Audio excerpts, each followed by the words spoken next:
महिलाओं को लीड करना होगा। यदि महिलाएं केवल नेपथ्य से नहीं, केवल परोक्ष रूप में नहीं, प्रत्यक्ष रूप में सामने आकर इस अभियान को गति देंगी, इस अभियान को ध्वनि देंगी, इस अभियान का प्रसार करेंगी, निश्चित सी बात है गार्गी को हम पुनः जीवंत पाएंगे।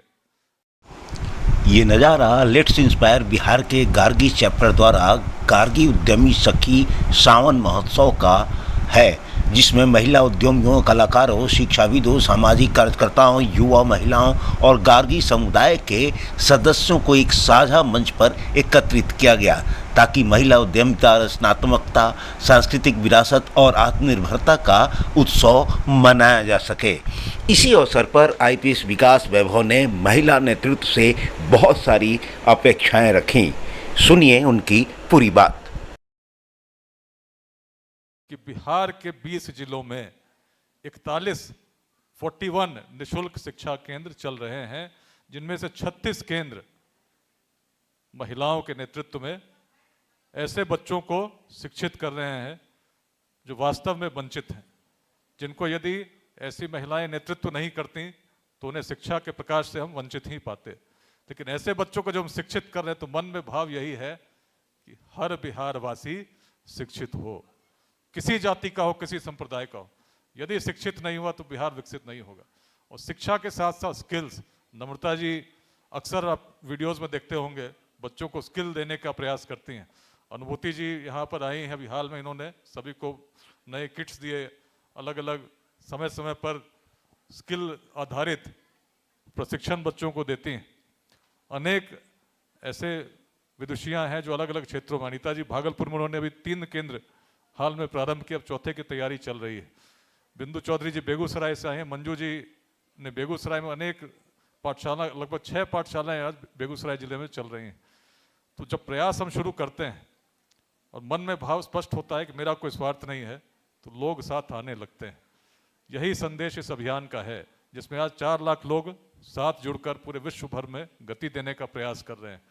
इस अवसर पर मैं शुभकामनाएं देता हूं और स्वप्न अपना यही साझा कर रहा हूं कि इस अभियान को महिलाओं को लीड करना होगा।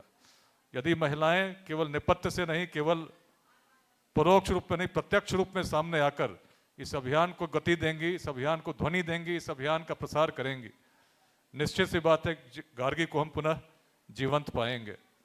जिस काल में कोई कल्पना नहीं कर सकता था कि कोई विदुषी महिला ऐसी हो सकती है कि सबसे बड़े विद्वान को चुनौती दे, उस समय गार्गी ने एक नई दिशा दी थी। आज बिहार की महिलाओं से वही अपेक्षा है।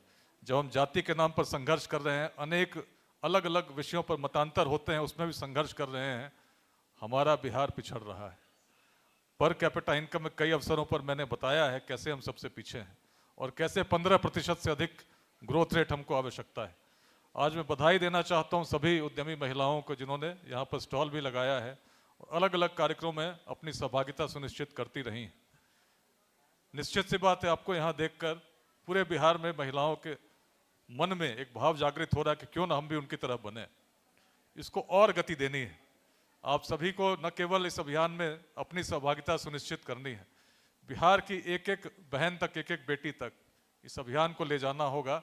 तभी हम अपने जीवन काल में एक विकसित बिहार देखेंगे, एक ऐसा बिहार देखेंगे जो उस प्राचीन काल में जब न ऐसे रोड थे, न टेक्नोलॉजी ऐसी उन्नत थी, न सूचना के तंत्र थे, अनेक अपवाद प्रस्तुत कर रहा था। उस बिहार ने अखंड भारत के साम्राज्य का निर्माण किया था। उस बिहार ने विश्वविद्यालय तब स्थापित किए थे जब यूरोप में कोई कल्पना भी नहीं कर सकता था। उस बिहार ने विश्व को शून्य दिया था, गणराज्य दिया था। तो न जाने क्या क्या उपलब्धियों की हम बात करें कला के क्षेत्र में, साहित्य के क्षेत्र में, तो पूरा दिन भी बोलता रहूं तो कम ही पड़ेगा।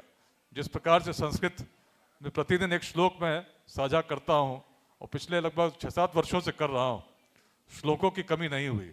उसी प्रकार से बिहार के यदि हम उपलब्धियों की चर्चा करने लगें तो बड़े बड़े ग्रंथ भी छोटे पड़ जाएंगे। इतनी महान हमारी विरासत रही है, लेकिन अब समय है उससे आगे बढ़ने का, एक लंबी छलांग लगाने का। और उसमें मैं मानता हूं कि सबसे महत्वपूर्ण भूमिका बिहार की नारी शक्ति का है।